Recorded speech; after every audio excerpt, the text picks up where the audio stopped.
자고 일어났더니 회사가 사라진다면 그 상실감은 이루 말할 수 없을 것입니다. 최근까지 중국의 경제가 추락한다는 뉴스가 연일 보도되었었죠. 폭스콘에 이어 광저우도 봉쇄되면서 매일같이 야반 도주가 잇따르고 있다고 하는데요. 1997년 한국의 IMF 당시 하루아침에 사라진 회사들이 참 많았죠. 중국은 현재 진행형이라고 합니다. 11월 8일 중국의 한 대기업이 하루아침에 사라졌다고 하는데요. 우선 중국은 현재 제로 코로나 봉쇄의 강도가 더 강해지고 있습니다. 얼마 전 정저우의 폭스콘 공장 직원들이 대거 탈출한 데 이어 극단적인 방역 조치로 인해 응급 환자들이 치료 시기를 놓치고 숨을 거두는 등 사고가 거듭되고 있는데요. 광저우도 10월 말부터 봉쇄에 들어가 있습니다. 광저우는 베이징, 상하이와 함께 중국 3대 도시로 꼽히며 시진핑 집권 후 추진한 일대일로 정책의 핵심이 되는 도시로 중국 주요 도시 중 가장 남쪽에 위치해 남아시아나 아프리카 진출의 베이스 캠프가 되는 도시인데요. 한국으로 따지면 부산 같은 제2도시 역할을 담당하고 있으며 각종 생산 공장이 몰려있는 곳이기도 합니다. 초록색 건강 코드를 가진 사람들에 한해 제한적인 핵산 검사와 출퇴근이 이어지고 있는데요. 이에 대해 서민들의 불만이 극에 달해 있는 상황입니다. 那这个事情呢，工厂面临这个事情，你要么就裁员，你要么工厂关闭。所以说啊，即将有很多人都会失业，员工很难，老板们呢也很难。现在呢，绝大部分的工厂都是缺订单的啊，很多人都说等疫情过完之后，生意应该会好一点，但是我看未必，因为前几年的贸易摩擦，所以很多的订单都转向了东南亚，而我们国家全线都在抗疫。东南亚的国家全线开放，内销呢也是因为我们经过前些年的房地产的超前消费，所以导致萎靡不振，所以我们的苦日子可能还需要相当长的一段时间。 라며 참담한 현재 상황을 전했습니다. 이런 상황은 비단 중소기업이나 작은 공장에서만 일어나는 게 아닌 한국의 하이마트 같은 초대형 유통업체에서도 이러한 현상이 발생하고 있는데요. 최근 중국의 하이마트인 거메이가 파산 절차를 밟고 있는 것으로 확인되었습니다. 중국 통신왕에 따르면 중국 최대 가전양판점 거메이의 황시홍 회장은 최근 경영난으로 직원들에게 사회보험만 지급할 뿐 월급을 줄 수 없다고 선언했으며 최근 베이징에서 열린 사원총회에서 이같이 밝히고 앞으로 언제부터 월급을 다시 줄 수 있을지 불확실하다라고 말했습니다. 그리고 전 직원에게 월급을 받지 않아도 좋다는 내용의 서약서를 서명하라고 지시하며 10월에 밀린 월급도 받지 못하는 상황에 처해 있는데요. 직원들이 퇴사를 망설이는 이유도 퇴사한 후 없는 사람이 되면 밀린 임금을 받을 수 없기 때문이라고 밝혔습니다. 앞서 거메이의 대주주인 황씨 일가는 지난 9월 15억 2,800만 주를 처분해 2억 9,500만 홍콩달러의 현금을 챙긴 바 있는데요. 당시 이 소식이 전해지며 거메이의 주가는 하루 만에 20% 이상 폭락하기도 했죠. 때문에 최고 경영자 황씨 일가가 기업 부채를 책임지지 않고 해외로 도주하려 한다는 의혹도 제기되고 있습니다. 중국 경제신문 북경상보에 따르면 갑작스런 몰락의 원인은 무리한 투자였다고 하는데요. 원래 거메이는 한국의 하이마트처럼 여러 기업에서 가전제품을 발주받아 파는 형식의 물류업체였습니다. 2000년대 짝퉁 상품들만 가득했던 중국에서는 가짜를 사더라도 잘 작동하기만 한다면 소비자의 지갑은 당연히 열렸을 것입니다. 이러한 아이디어로 사업을 키웠고 2008년까지 징동의 120배에 달하는 매출액을 올리기도 했는데요. 황 회장은 이때 중국 최대 부호의 이름을 올리기도 했죠. 그러나 2010년 경영비리, 내부거래, 뇌물수수 등의 혐의로 공안에 체포되어 징역 14년을 선고받았고 2020년이 돼서야 가석방되어 경영에 복귀했는데요. 이때 다른 기업에서 물건을 받아서 파는 것만이 아니라 직접 다양한 상품을 생산해 팔겠다며 각종 생산 공장에 10억 위안 이상을 투자했습니다. 그러나 코로나가 터지면서 투자는 실패하고 말았죠.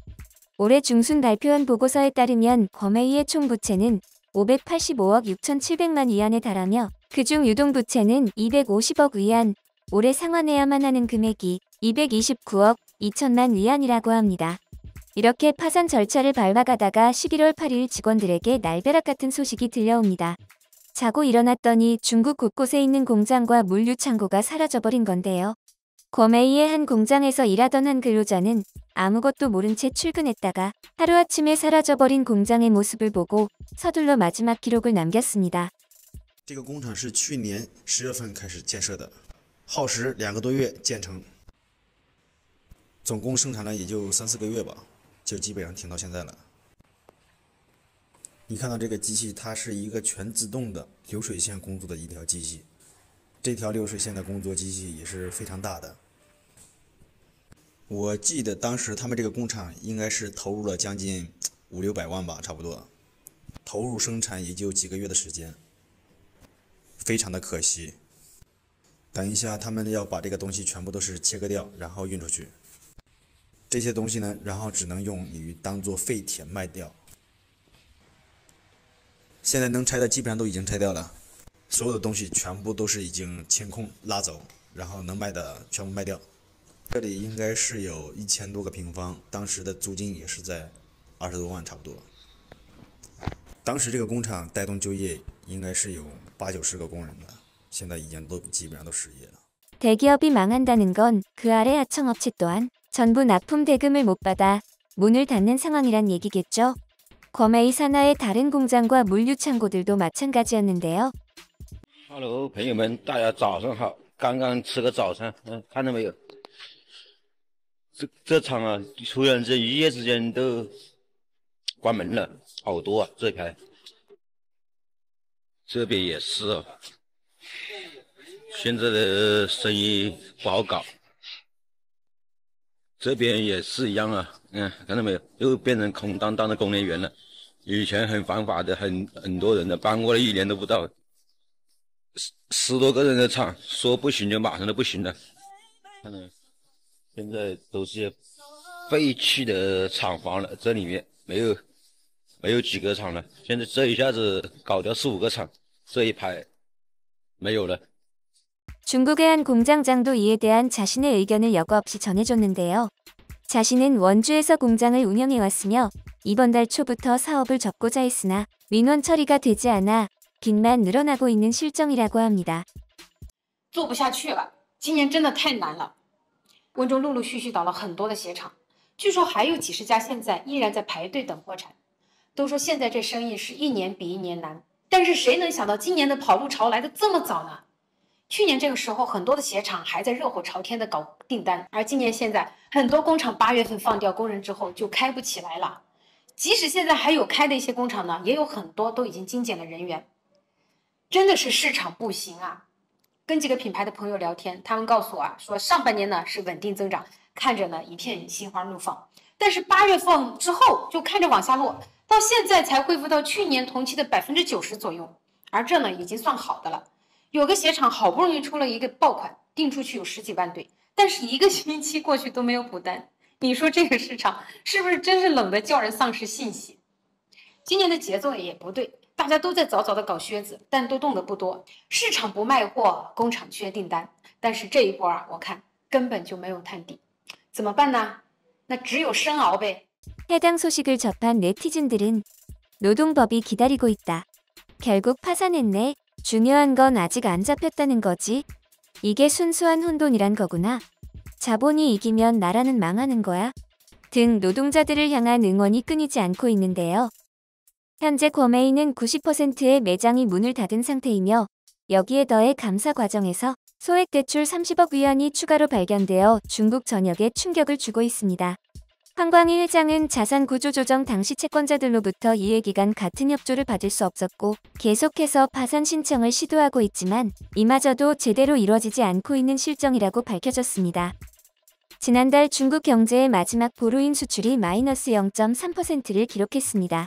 이는 시장 예상치 4.3%에 훨씬 못 미치는 수치이며 오늘 소개해드린 사례를 바탕으로 봤을 때 11월은 더 암울할 것으로 예상되고 있는데요.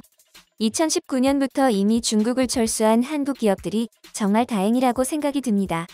덕분에 스마트폰 생산의 경우 삼성전자는 봉쇄의 영향을 덜 받은 바 있죠. 최근 중국에 있는 다른 해외 기업들도 한국의 생산 전략을 벤치마킹해 해외의 생산 거점을 하나 더 두는 차이나 플러스 원 전략을 펼치고 있다고 하는데요. 폭스콘을 비롯해 현재 중국에서 생산되던 거의 모든 제품이 2, 3년 안에 중국 의존도를 지금보다 더 떨어뜨릴 예정이며 심지어 중국 업체들까지 이런 전략을 따라하면서 사무적인 일은 싱가포르에서 그리고 인도에서 생산량을 늘리고 있는 것으로 확인되었습니다.